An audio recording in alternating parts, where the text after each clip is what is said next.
Okay, welcome everyone. Would you mind bringing a chair from there? There's an extra chair here. Oh, there's an extra chair there. Okay, Is fine. it not being used? Not being used, no. Okay, so welcome. We are, even though Okay. No, that's what I thought. Parsha's Naso is going to be Shabbos and tomorrow night is Shavuos, but we're going to do Parsha Naso first and then a shtickle about Shavuos in Nesivos Shalom. So, it says in Parsha's Naso, it talks about the Birchas Kohanim, the bracha that the Kohanim give to us, right?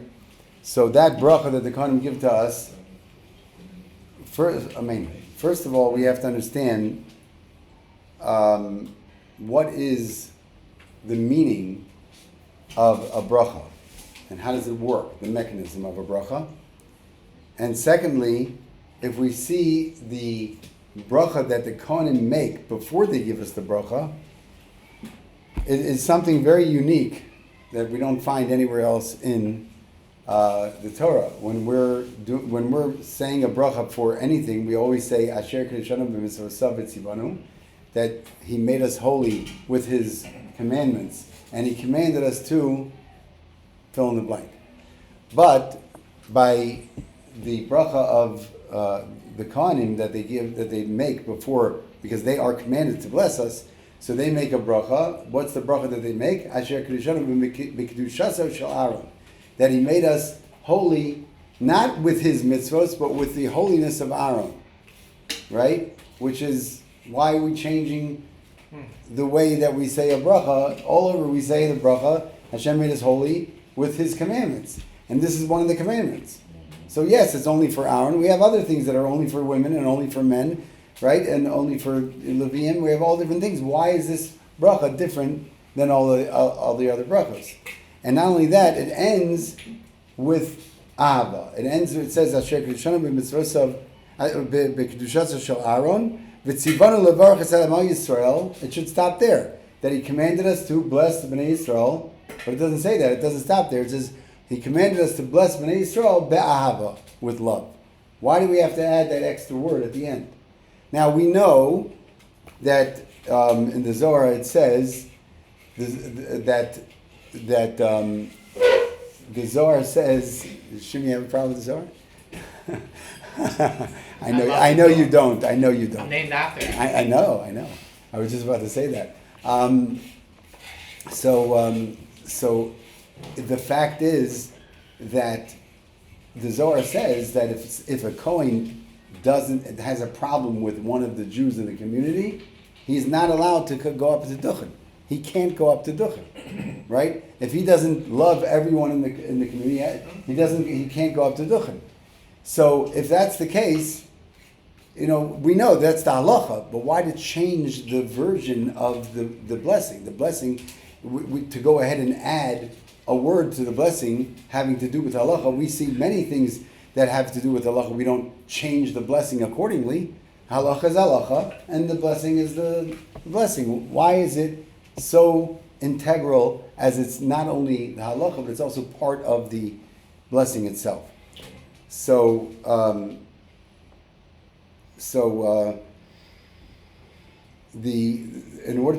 way the Nesivos Shalom explains this, he says that the whole world was built with the concept of mashpia and mekabel, that somebody was giving and somebody's receiving, and we see that through the creation of man and all the other animals, and and we see that even with the plants, right?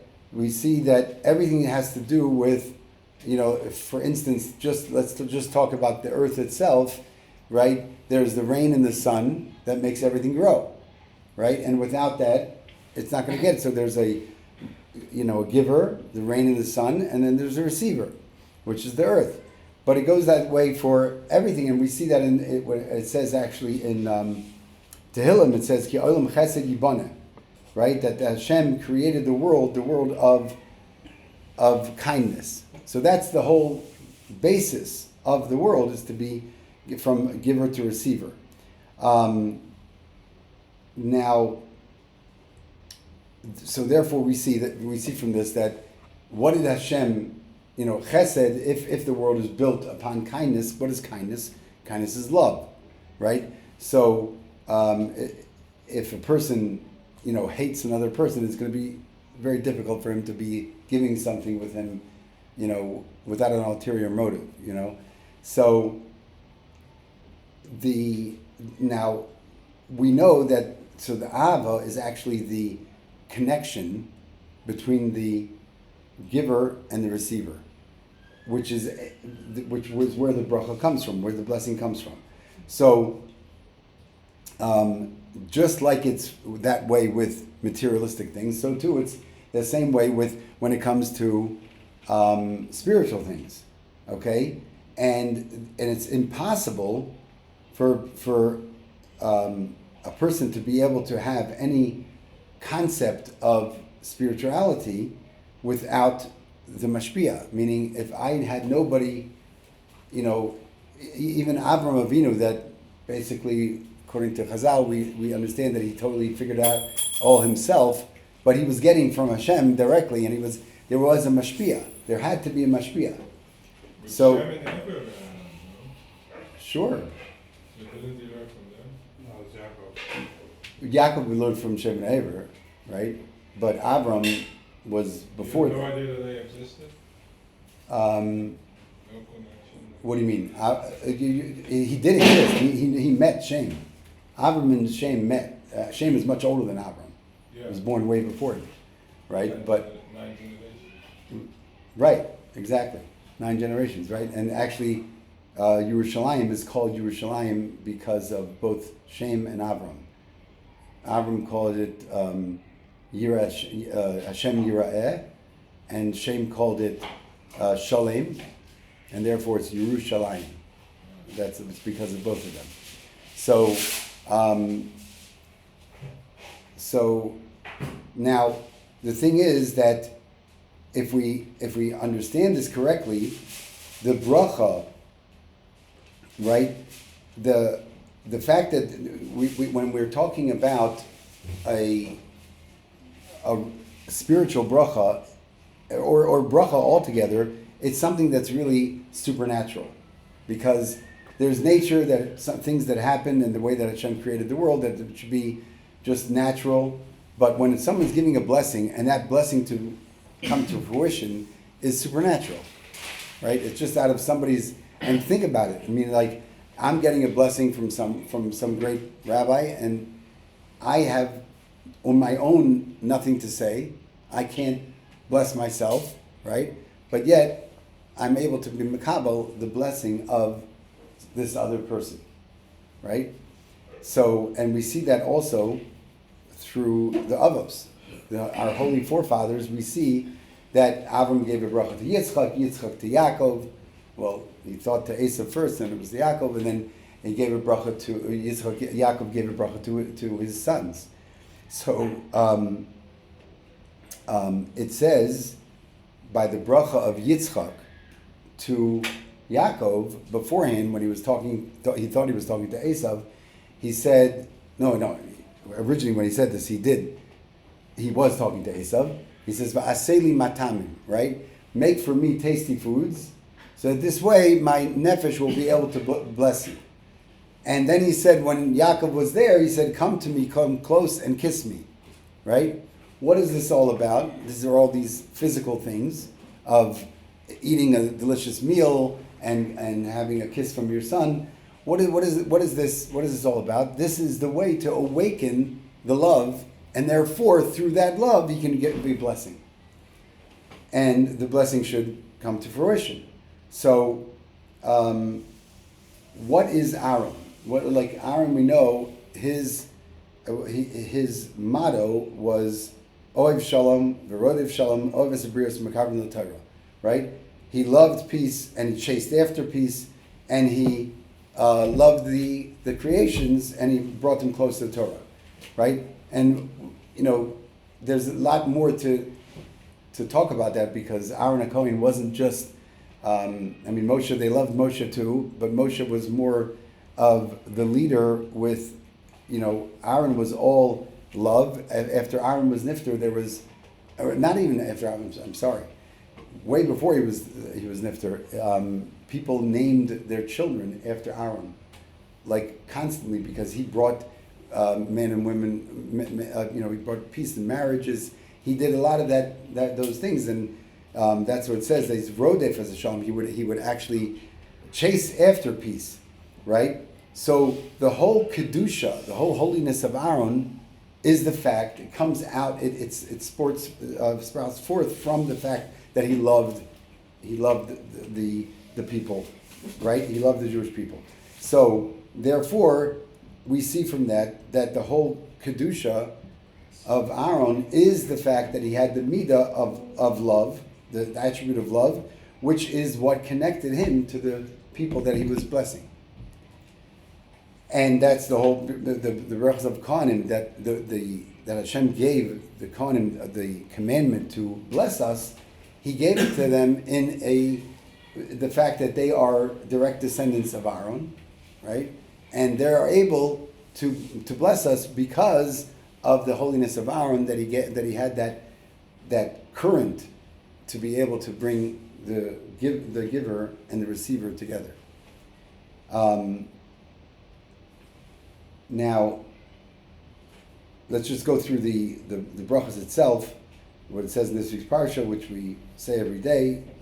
Yivrecha Hashem v'yishmerecha. Now, there's different pirushim of what each of them mean, but he brings a pirush here. He says that we know that when it says Yivrecha Hashem v'yishmerecha, right, Hashem should bless you and he should safeguard you, right, which is a very, very important mitzvah, an important blessing, because you can have all the blessing in the world, but if it's not safeguarded, what's it gonna? You can lose it in seconds, right? So therefore, but that's like easily it's very easy to understand that when it comes to materialistic things, but when it comes to spiritual things, we say, well, what does that mean? Once I gained something in Torah, I gained a closeness or whatever in Torah, then I'm good. That's all I need. What happened? And the answer to that would be the fact that we say in the Gemara, in Tainus, we say that it depends on how a person learns the Torah.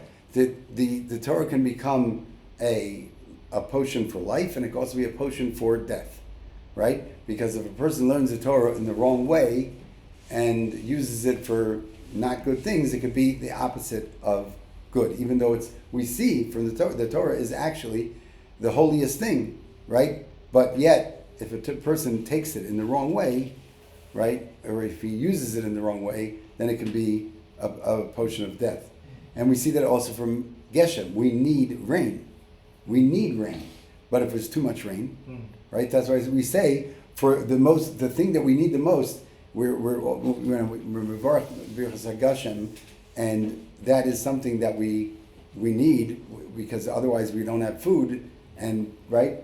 However, we say Levracha v'lo leklala. It should be the Geshem that we need so much should be for a blessing and not for a curse. Meaning, if we have too much, water, that's not going to help us, right? Yeah. So, and then the bracha. So therefore, we see that just like there are mazikin, there are damagers, there are things that damage our materialistic things. That also can be. We can also have mazikin that damage our spiritual things as well. And then the next bracha is Yar Hashem panav elecha v'choneka. So the Beis Avram, he brings in his name of his grandfather. He says that that Hashem illuminates for a Jew to be able to see anything that he has in the desires and the passion that he has for things in this world, right, is all something that is actually just nothing. It's really nothing, right? And if Hashem illuminates us and we're able to we are able, but if we choose to use that illumination that Hashem gives us to be able to see the truth, that it's all nothing. And yes, it's an important thing. We have to have desires for food and for things that we need. There's no question, but we have to know its place. And we can't take it to extremes. So then we can become the true Jew that really what our true feeling should be is that the pleasures that we have in holiness and being close to Hashem. So that's what Yara Hashem Panav Elecha V'chuneka is talking about. And the last bracha, Yisa Hashem Panav Elecha, right? The Yisa Hashem Panav, that Hashem, in order to understand this bracha, was we have to ask the question, because it says Asher Lo Yisafanim, right? Hashem is not going to go ahead and turn his countenance from us, right? He's always going to be with us, right? So if it says that, so then why do we need a bracha saying that Hashem should be should turn only to us? Well, he said it's not going to turn away from us. It's only going to be there. So what do we need the bracha for? Because he explains that the bracha itself, the natural way of things is that somebody who does something wrong to me, I'm going to be upset at him, right? How can I be? I love my son dearly, but if he did something to me, Chas Shalom, that really hurt me, at that moment, at least, right? I can't be so loving to him, right? So therefore, when we are constantly angering Hashem, quote unquote, right? We're constantly doing things that are against Hashem's will.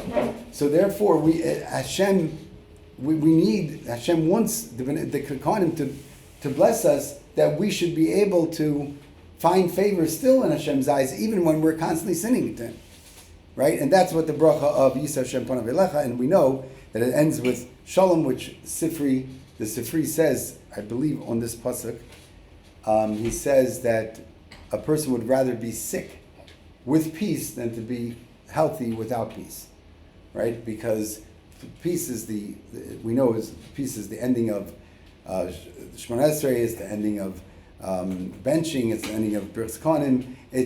Because it's the vessel that holds all blessing. Like if you give me water but you don't give me a cup, it's not going to help me, right? If you don't give me something to hold my blessing together, so you have all the blessing, it's going to spill everywhere. It's not going to be anything. So that's why Shalom is everything, and then just the brachas end off is Sama Shmiya Bnei Yisrael Bani Avarchim, right? That I'm going to put my name on Bnei Yisrael and I will bless them, right? That is the Kohanim are supposed to say the three brachos, and then afterwards Hashem gives His promise that I will put my name on Bnei Yisrael and I will bless them. And Rashi says that what this means is that I will bless the Bnei Yisrael because I'm going to be maskim, I'm going to agree with the Kohanim. So I'm going to bless them. So what does that mean? Samos Shemi, I'm going to put my name. What's Hashem's name in this case? It's Shalom. Right? I'm going to put my name on Bnei Yisrael to be peace, because Ava and Shalom, love and peace, is what awakens the giver to be able to mamshich the bracha, to give the blessing. So, with that blessing, let's just continue to say a small vart on Shavuos. There's something that always can bother everyone. It says we have to count. It says tispru 50 yom, right? So it says that there should be 7 Shabbosos, complete Shabbosos, from the time we start counting, and it should be what we should count 50 days. But we know we only count 49. Mm-hmm. So why is it that it's saying 50 days, right? So Rashi even explains over there that when it says Tispru 50 Yom, he's saying ad bechlal, right? It's until but not including. So sometimes, like if I say we're going to go up to page 150, does that mean I'm including 150, or does that mean I'm only going and finishing at page 149? So ad lo bichlal is only up to 149. Ad v'ad bichlal means even 150. So the same thing over here. So Rashi says very clearly that we don't count the 50th day, right? So if that's the case, why does the Torah say it? Let it just say 49, right? Why does it have to? Why should it say 50 if we're only counting 49, right? So he says something from the Noam Elimelech. The Noam Elimelech says that the space in between the letters of the Torah are much more holy than the letter itself. Right? Why is that? Because the space includes everything. It totally takes everything into consideration. Without the space, the letters, it wouldn't be the same, right? So the spaces is everything. But the letter is only the letter itself, which is very holy, but the space is much more holier. So therefore, the same thing goes when it comes to the 50 days, that even though we're only counting 49, but the 50th includes everything, and it makes it's like the highest of all, and therefore it includes everything. And the Avodas Yisrael even says that the Kaddish Maggid says that on the last day, for whatever reason, halavai, we should come to properly get off all the klipos and all the impurities that we're supposed to from each day, the way we're supposed to. But even from one day, I would be happy, right? But if we didn't, so the Kaddish Maggid said on the 50th day, we're able to take care of everything that we didn't do for 49 days. So each and every midah of chesed, like all of them can be fixed all together in the 50th day, even though, so therefore what do we see from that? That the 50th day itself is actually the holiest, right? So, and therefore we could say that it's really avad b'chlal, even though we're not counting it, but it's really very much including the 50th day. And just to end off, he says that the same thing goes for, we know that the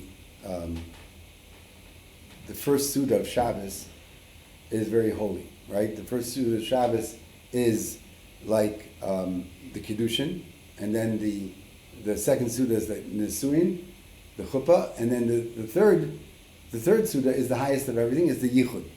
It's like the Yichud room, right? So therefore, it's the third Suda, which is really, people call it Sudat Shlishit because they think it's grammatically correct. But the fact is that Suda, Shalosh Sudas, which means Shalosh Suudos, he says, well, why are we calling it Shalosh Sudos? It's only one Suda. The answer is, it's really all the Sudas together. It includes everything together. And that's the most important, the highest Suda, just like we have Ne'ilah is the highest part of Yom Kippur. The end is always the highest. So the same thing goes for the Sefira, the Sefira Sa'omer from Pesach all the way to Shavuos is like, the Sfarim say that it's like the Zayin Nekim, the 7 days that the woman keeps to be clean, to be able to go to her husband. Same thing as the 7 weeks that we're, and therefore we can be Kodesh and connected to Hashem. And by Hashem's Baruch, we should be Zocha to be able to connect to Hashem this Shavuos in a way that we never connected before, and to be Zocha to be Tzedek and Amen. Amen.